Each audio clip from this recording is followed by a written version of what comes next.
Hey everyone, welcome to Travel Through Stories. My name is Sean, and today I want to talk about Kathryn Scanlan's Kick the Latch, which was published in 2022. This is a deeply affecting little book that revels in the mundanity of a completely ordinary horse trainer. I have a real soft spot for books that seek to capture completely ordinary lives, the kind of lives that most of us live, but are able to do it in a language that is so precise and stark and beautiful that it elevates that ordinariness to a much higher level. For me, last year, Audible by Marit Kapla did that. And like Audible, what Kick the Latch is a sort of transcription of a real horse trainer's words. See, Scanlan, across many years, interviewed this woman named Sonia, who was a real horse trainer who worked in a stable her whole life, raising horses, and spent a lot of time at the racetracks. And so, again, like Audible, Kick the Latch really raises questions concerning authority and authorship, as what Scanlan is doing in this novel is ventriloquizing Sonia. And there's an argument to be made, I think, that perhaps Sonia's name should be added to the cover of this book as one of this book's primary authors. But either way, it's all quite interesting, I think. And on the flap of this book, actually, Scanlan explains this process. I wanted to preserve, amplify, exaggerate Sonia's idiosyncratic speech, her bluntness, her flair as a storyteller. I arrived at what you could call a composite portrait of a self. And I just love this project as it tries to capture in prose oral storytelling. And I think that Scanlan really achieves that effect, as this is written in such a stark prose style that is so stripped down, so compressed, so unadorned, that it really just feels like you're listening to someone tell you their life story over a drink. And like those kinds of stories and those kinds of storytellers, the narrative that we get in Kick the Latch is incredibly fragmentary, as Sonia relays various vignettes from all different parts in her life, from her time working in a stable, to her childhood, to these abusive relationships that she had, and to all of the horses that she's known and loved over the years. And each of these vignettes read almost like flash fiction, as you could pretty much read them on their own. But what we get is this sort of fragmentary, kaleidoscopic view of Sonia's life. We get a fragmented portrait of Sonia and her particular worldview. Enough. The backside is a little city. You flash your track license at the guard shack to get in. There's an ambulance on the grounds during training hours because people are always getting hurt. Feed dealers sell sawdust, straw, oats, beet pulp, bran, good hay. Tack wagons stock bandages, saddles, medication, leg paints, sweats, freezes, Bowie clay, sheet cotton, vet wrap. You live at the track. Your life is full. You don't have time to go shopping at the mall. You lose touch with the outside. Things change. You don't hear about world news unless something major happens because you're in your own world and you have enough news. I keep using the word ordinary here in, well, the way that we often use the word ordinary to describe something that isn't exceptional, something that is plain.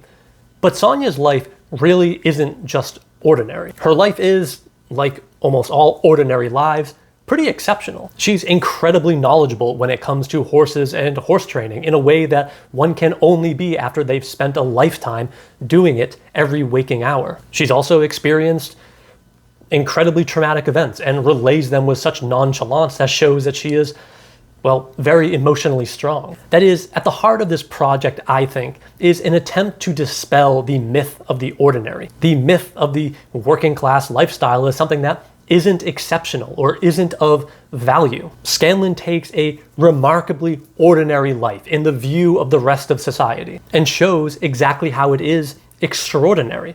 And she does this through Sonia's plain, blunt language, which really emphasizes the paradox of this idea. And Scanlan also shows how Sonia's life isn't idyllic, the kind of other end of this spectrum that a book like this might do. Horse racing and caring for horses is a brutal affair for the workers who need to spend countless hours in the morning and in the evening caring for these horses, tending for them. And of course, to amplify this, we get the perspective of Sonia, a woman in a male-dominated world, and which comes with all of its own sorts of problems. But this sport is also brutal for a lot of the horses, who are often simply used as tools, especially by those who have money in the game. Horse racing is a gambling sport, so anyone or anything that isn't producing value gets discarded. Sonia seems to genuinely love her horses, and we see her fall in love with a few different horses throughout her lifetime, and she really cares for them. But horse racing is a sport that creates many victims.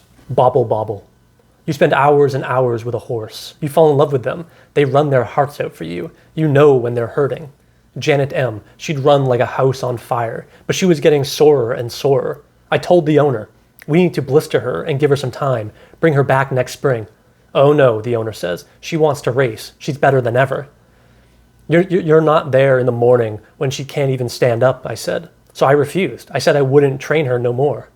The owner, Tricky Ricky people called him, he found somebody else to do it. Next time Janet M. ran, I was there, watching the race. Bobble bobble. She busted her leg clean off. I found Tricky Ricky afterwards. I said, you call yourself a horseman? This really short book was great, and it really reminded me of the power of the novella, which is a form that, as you can see by the many very large books behind me, I don't explore too much. But this book also made me really want to read more Gerald Murnane, as the world of horse racing is, well, it almost couldn't be more foreign to me, but the love and empathy and beauty that Sonia through Scanlan talks about with the sport is just, well, enticing, as the sport demands such dedication and love towards the horses, but it's also, on the flip side of that coin, a really brutal affair at times, or at least it can be, where horses are often mistreated and put down if they don't perform.